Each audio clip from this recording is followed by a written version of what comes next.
So I've done as much as I can on the floor. I've got to let that dry overnight. So it's going to take a good 12 hours to dry and harden up. So I've got some time to work on some of the greenery. Now, I've been picking up a whole pile of different types of greenery that over the course of the last several months, and trying to see what will work, kind of stuff that will work on the Endor floor. Obviously, some of this stuff is very intense, very bright. I'm going to want to eventually go back and I'm going to probably paint back into it, dull it down and make it more realistic for the scale. For now, I'm going to just simply use a hot glue gun, some scissors, and I'm going to figure out ways of grouping clumps of certain fauna and flora and see what I've got here. So I've got all these different things, like a lot of kind of, I guess, fern-like kind of objects. These are huge, big clumps. I want to break them into smaller clumps so they're going to be more functional for the display. Good thing is they're all wired, so I can actually bend them and create some form and shape out of them. I do want to cut them right back at the base of the stem so I can get as much use out of them as possible. And some of this is actually wire. I'm going to need to get some wire snips instead. The good thing about the wire is I'll be able to use it and mount it into the base of the ground when I eventually make these little clumps.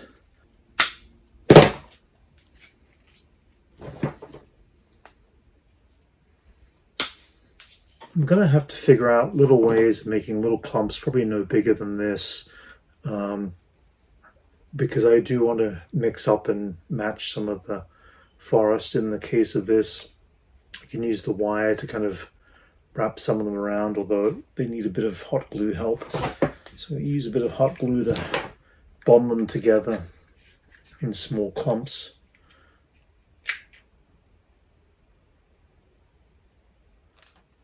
And again, I'm going to be painting over them because they're a little shiny right now. I want to kind of dull them out a little bit like nature intended. I picked up all these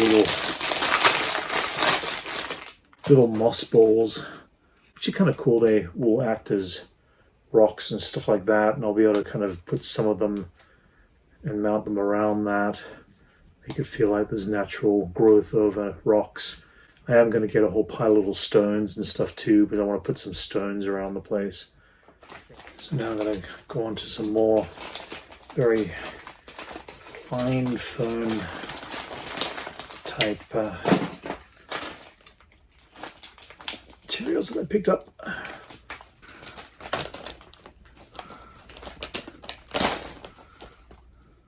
Little groups of 3 or 4 I can clump up and they look more like very realistic kind of looking.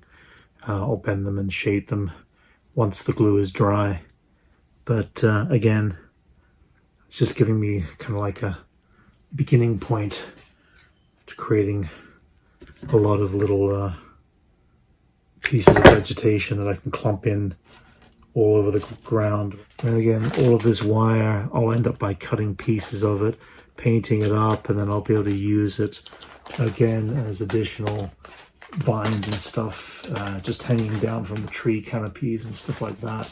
It's part of the Endor experience, as we know that Ewoks tend to swing through the trees. Another form of vegetation right here. These guys are a little bit more stringy and bulbous. They'll help fill some of the ground to grow up for sure. These pieces here, when cut, will make some really great tree canopy pieces that I can build up off of, and they'll go on the top of the tree. That way I will have all these branches sticking out for all the wondrous plants from the forest Moon of Endor.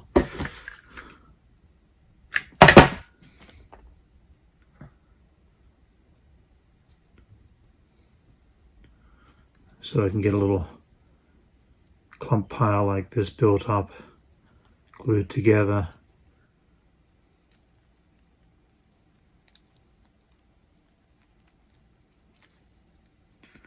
That way they get a bit more full when I can put out there. Again, these are all going to get a bit of a painting texture over the top, give them a bit more of a realistic look. So I picked up these from the 99-cent store. Like, I guess they're water-reedy kind of things. I might be able to use them around the place. I'm gonna figure this one out. Again, it'll need a bit of a painting.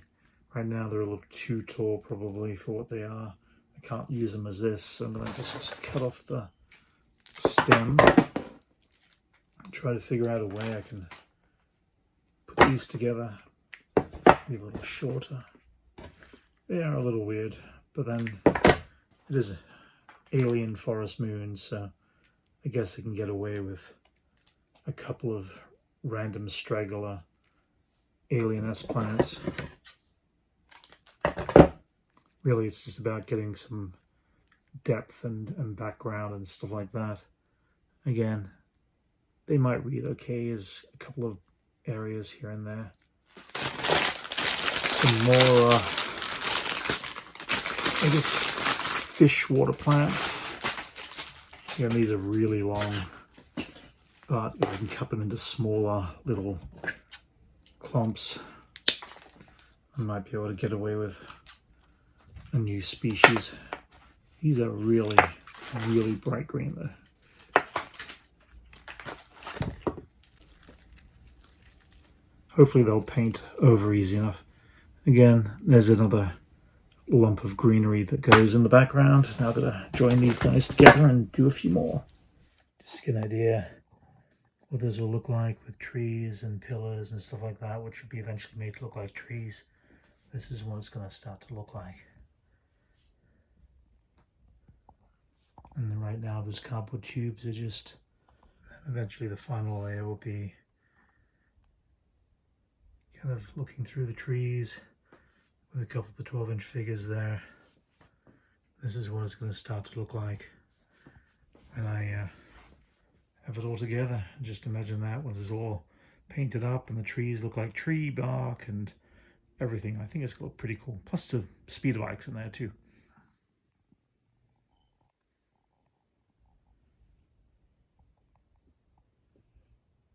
So the next stage is that I'm going to actually come back into some of these plants and actually do a bit of dry brushing techniques and stuff just to knock off a little bit of the sheen.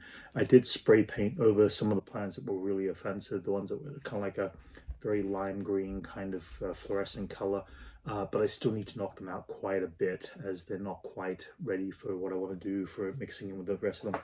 Some of them are actually pretty good and I have to do very little with. There is a slight natural sheen to plants in the jungle, just, you know, glistening light, all that sort of stuff. So I won't have to do much with some of these, but some of the other ones are a bit too plasticky still. And yeah, so I'm going to go back in there with the paint. So what I need is basically my different color greens, paints, stuff like that. Some small paint brushes that I'm working with so I can go in there. I might actually go in with some of these larger ones and give a what's called a stippling. It's actually where you put the paint in the brush, you get rid of excess, and then you just go over very lightly. The tips of the brushes hit different parts of the plant, so it breaks it up, so it doesn't look so flat and smooth as a base. And then I can go back in and add additional colors, stuff like that if I want to. I'm gonna mix together a couple of different colors here. I want to kind of get a slightly darker green than the one I've got, so I'm gonna add a bit of blue, use a bit of that, mix it in there. So I'm coming up with a much more intense darker green here. I still want to kind of mute it a little bit. I might add some yellow into that and go from there. And the idea is when you do a dry brush technique that you don't have a lot of paint on it, otherwise it comes out splotchy. So what I'm doing really is, if you have a look closely, I'm just very lightly hitting the brush, making sure I hit all the areas. I don't want to have areas that are just flat and untouched. And again, it starts to kind of do a bit of a break up on the surface there. You can see there's areas that I still haven't quite hit yet. I'm going to get in there and very lightly. Actually, this stippling effect is working really nicely on these. On an extreme close-up, it's hard to see here. It does make the different layers kind of really pop. And the other thing is I might end up by going through, depending on the final outcome as to how they look with the rest of the actual plants, I might do a secondary version, a slightly darker paint tone over the top of these two. So I'm moving on. I've made another color, which is a bit of a brown going into the green, just to muddy up the actual green so it's not as intense. There are some of these versions of plant that I painted that again are very, very intense, and I want to kind of darken them up a little bit. And you can see that once the paint dries, it'll dry, not shiny obviously, it'll be very matte like, so it will actually work out really well for the end. So the ones back here, ones I've painted, the ones I don't want to do anything with, these guys here I think I'm gonna keep as they are. The only thing I have to get rid of is some hot glue strings where I glued them together. But I'm going to put them in my bucket to the side here. Got a great big bucket. There is some with a lot of white going through them, and I actually am not offended by the white, because if you look at any photos of the national park, of where the redwoods were, there is a slight diverse between very light greens and almost white in areas to medium to darker greens. So this actually looked pretty cool when I had them kind of locked together. As such. So, and it is undergrowth of the forest, so it's like it should have a diversity of that. So I've separated out all the different versions of the plants that I have here that I do want to paint. You can see I've got a big chunk of them that are actually going to keep natural and they look good in real life kind of stuff. So yeah, I'm just going to keep on going. And with these, once again, you can see by adding a different layer of color, they are much less potent than the plasticky look on the other one. Again, you're seeing some sheen right now from the paint, it just hasn't dried. When the paint dries, it will dry. Very matte, very solid. All of my paints that I've got here are all matte base colored paints. So these guys are a little too obsessively white, and I do have some white in other variants of the natural stuff I want to keep. But I do like the fullness of these bushes, so I'm going to actually add a bit of more yellow ochre based again, and give these more of a kind of a light green, but I like the idea of keeping them lighter rather than darker, because I've definitely got enough dark colors in here to work with. Dry brushing it up a little bit, I can actually bring that a bit more to life. So if you compare them side by side, it takes back some of the brightness, but I've still got some of the white showing through to help kind of make them a bit more lively. So I think these are going to work nicely. So these ones are very plasticky, unfortunately, but I like the fullness of their leaves. So I'm going back in with a slightly darker green. Again, it'll dry with a matte finish, and I'm kind of just touching over areas of it. So little bits of the sheen come through, but most of it gets matted back. I might do a second layer on these, one with a dark green and one with a kind of ochre color. That way I can highlight the tips of the leaves themselves. Okay, so I've now based everything with the first layer of paint. I'm gonna let it all dry. Sorry, I'm down here. These greens are still a little bit kind of unnatural. I'm going to definitely go back into those and do some lightening up with some yellow ochres and stuff, because they're a bit too intense still, but these are starting to come along pretty nicely. These guys, I do want to put also a bit of yellow ochre into them and bring them forward, even though they're darker. And then these have got a nice kind of first layer over the top of them as well. So yeah, I'm going to let this dry, and then I'm going to pick up on the second layers soon. So given this time to dry, I'm going to do the secondary layers.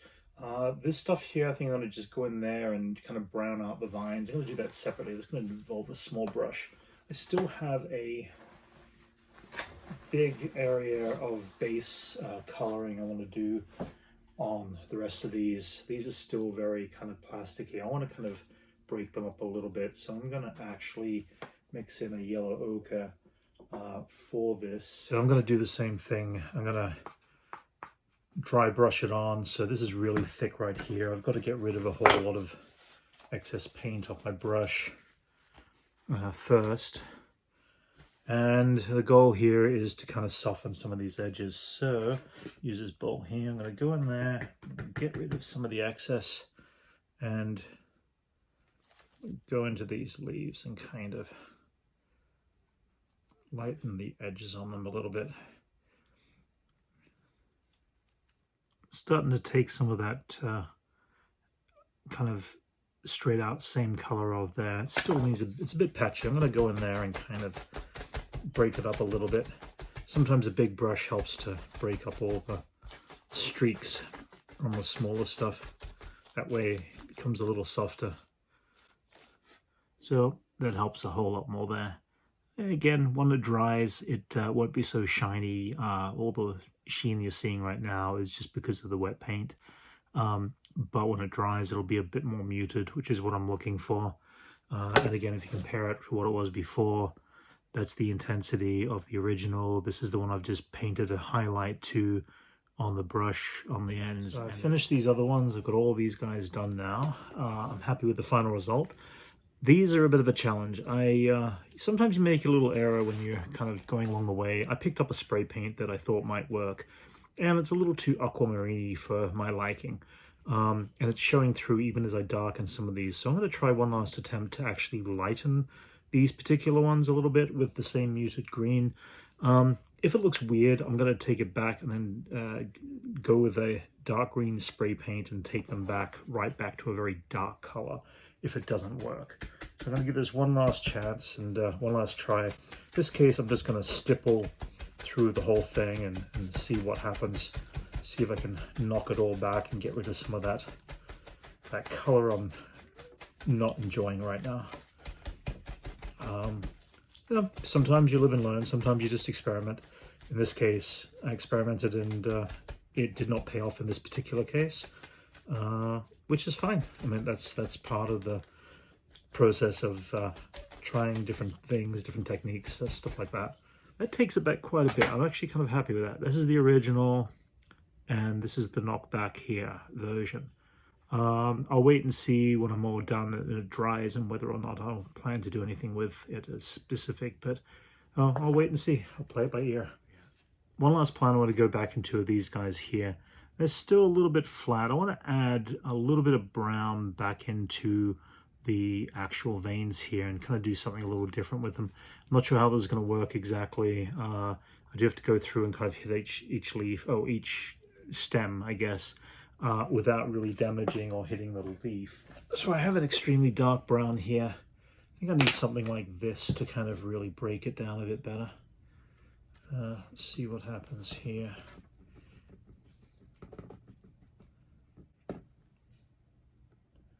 Okay, that works a little better.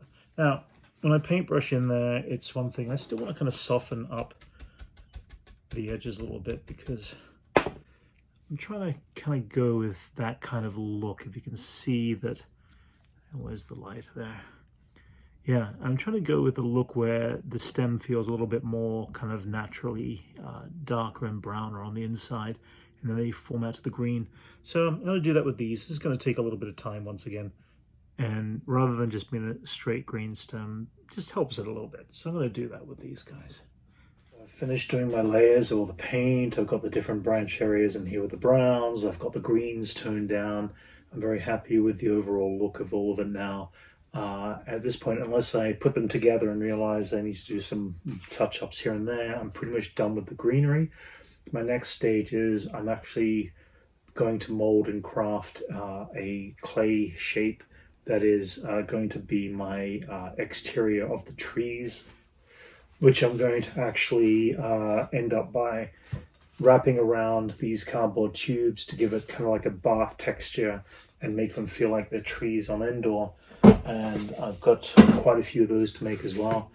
So for now, this is going to dry, and then I'm going to set up for the next section and see where it goes from here.